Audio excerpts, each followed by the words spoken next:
question. Anything. I would say, I don't know, I hope that, gosh, I don't even know what to say. What would you say?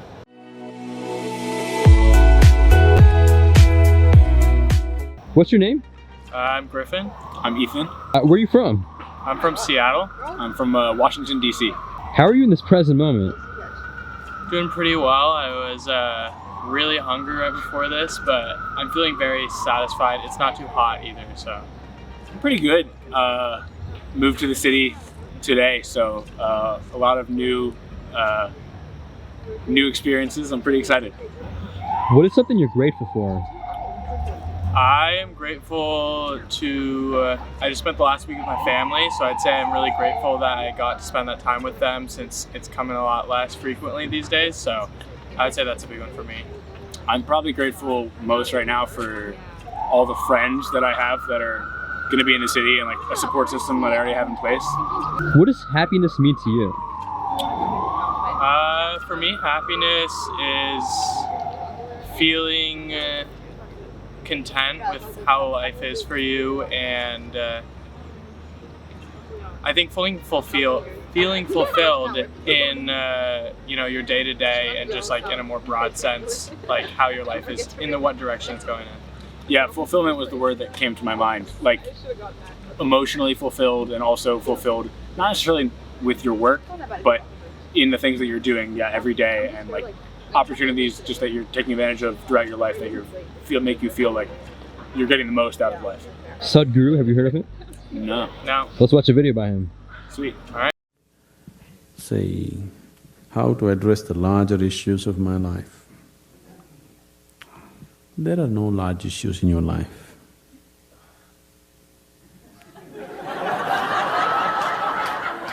Somebody needs to help me understand that. What is the large issue that you're talking about? It is just about what job to take, which girl to marry, that about covers it. Where to go for vacation, whether to get married or not get married, These are the things, isn't it? These are not large issues, these are little things in your life. Yes, is it just a small thing whom I get married to? I'm not saying it's a small thing, but as an issue, it's a small issue, little issue. As a consequence to your life, yes, it has many things. But this is something that human beings have done for millions of years. We have enough experience on these things, isn't it? We know that whatever job we take, whoever we marry, it is just the way we make out of it. Every experience of life, you can make it an enriching experience. Every experience in your life, you can make a curse out of it.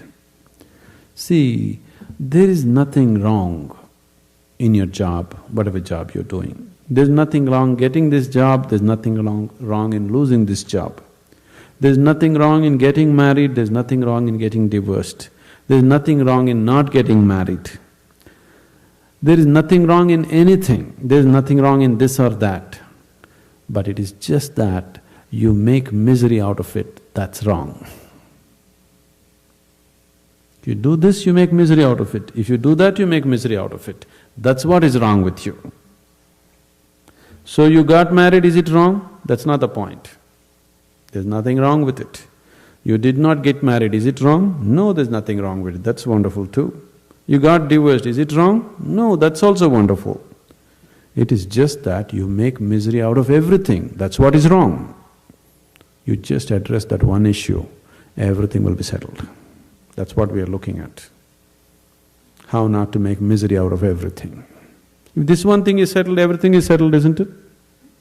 Yes? So, what do you think so far of this?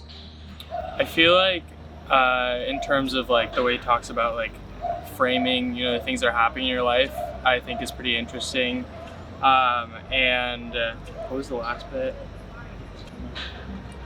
How to not make misery of everything. Oh, yeah. Yeah, I feel like it's really just about like your decisions, like not making a mountain out of a molehill. And also, it really is just like the way you frame what's happening in your life that I think makes a lot of sense in terms of like decisions seem a lot bigger in the moment, and then afterwards maybe they don't seem so significant. Yeah, I was thinking like a lot of people, and myself included, I often think of happiness as being determined by external stimuli. You know, like, did I get this job, or whatever's going on in my life? And I think his point is that the external things don't matter, and it's how you respond to those external things that matter. And internally, you can drive your own happiness, and that's really, I think it's really interesting. If you know how to walk through this world joyfully, through marriage and divorce and celibacy and everything, if you know how to walk through this joyfully, what is the problem? Whatever you do is beautiful, isn't it?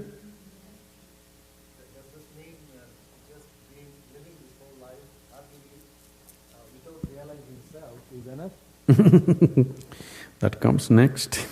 If you don't even know how to be happy, don't have such goals as realization. They are very far away from you.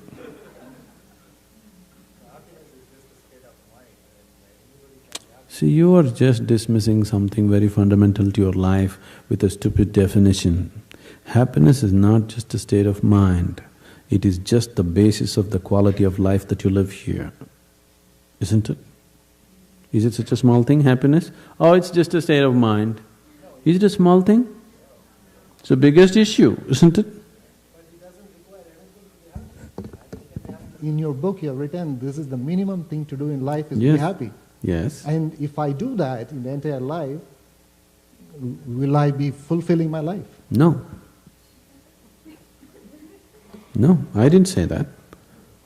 I said, if that is not possible, forget realization and all that nonsense. It's not even in your sphere. If you are capable of going through this world joyfully, then you could talk about going beyond.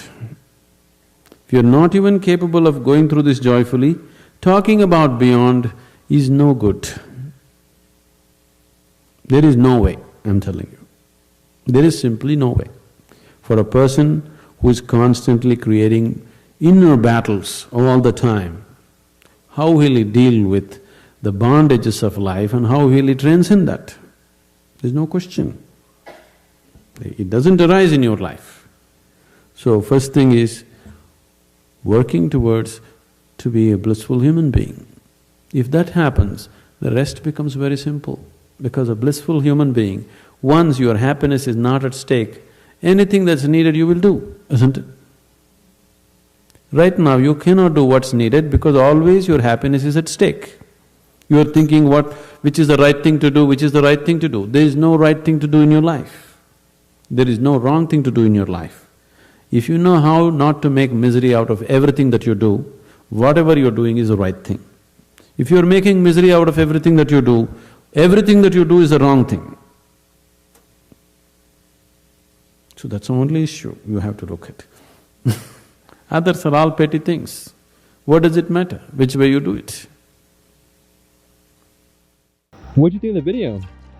I feel like what he was talking about at the end, like how not to make misery, I think it's, for me personally, it's like one of those things that can be really challenging when you talk about like the decisions you have to make and like not like trying to find happiness through them. I think like when you're making a decision, it's so easy to like really think that this is the one, like each decision that you make, like once you make it, things are gonna be better.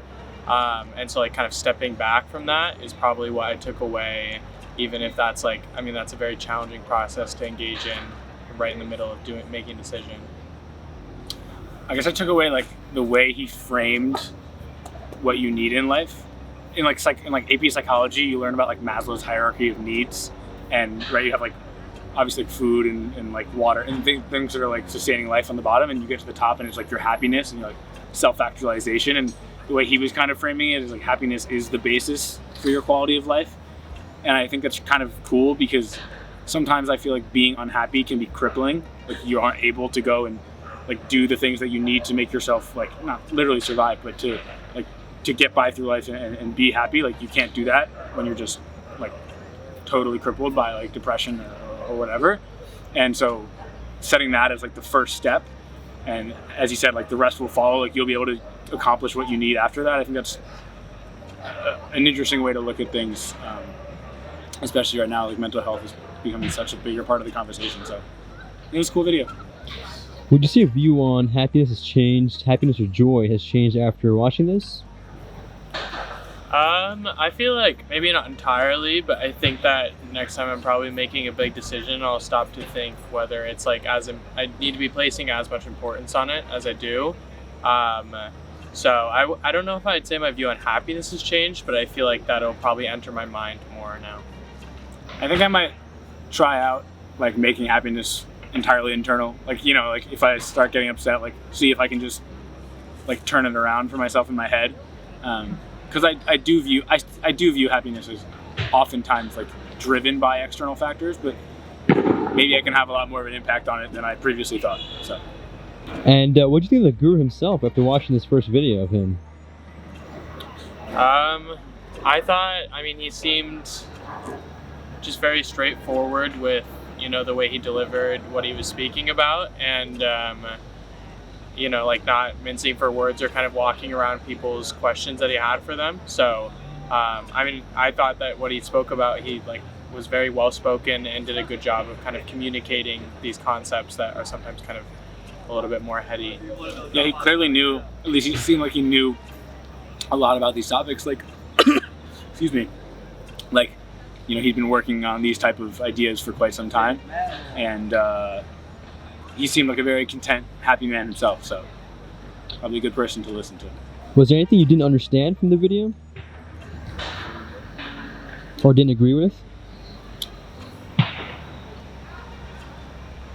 I don't think so. I feel like there maybe would have been points where I had kind of like an adverse reaction to what he was saying, and then as he kind of explained it more, I kind of understood it better. But I don't think there's anything I walked away with like really disagreeing with at the heart of it. At first, when he said that happiness was the basis for the quality of life, I like, kind of was confused on what he meant, because like I said, that's never how I thought about it. But he explained himself, and like I said, I thought it was pretty cool. So at first I was confused, but it made sense. Anything specifically that you learned new from this video? Not entirely. I feel like the kind of like placing less importance on decisions or not expecting your next big life decision to drastically change how you think about your life was something I've definitely thought about before. So I wouldn't say there's anything that was like entirely new, but I think maybe his take on like the happiness as the basis was kind of a new look at it. Yeah, I would agree. Just the flipping of the framing for both like making it internal and also making it the bottom line was not like direct things I had heard before, but something to like for me to like take into mind when I'm going through life. So.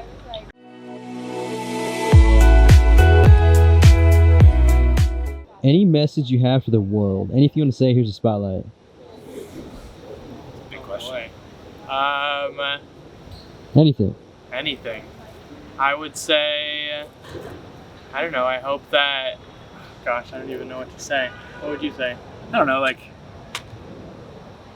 I hope that, you know, everyone can, like, I think, I've been wrestling with, like, whether or not, like, what the, like, you know, the goal of life, or, like, what the point is, so I guess, like, hoping that everyone, I think, like, we discussed this before, but he mentioned in the video, like, the word fulfillment, like, that has a lot of meanings, and I hope everyone can just find fulfillment in whatever that they're doing, and, because I think that's what makes you happy, so I hope you're happy.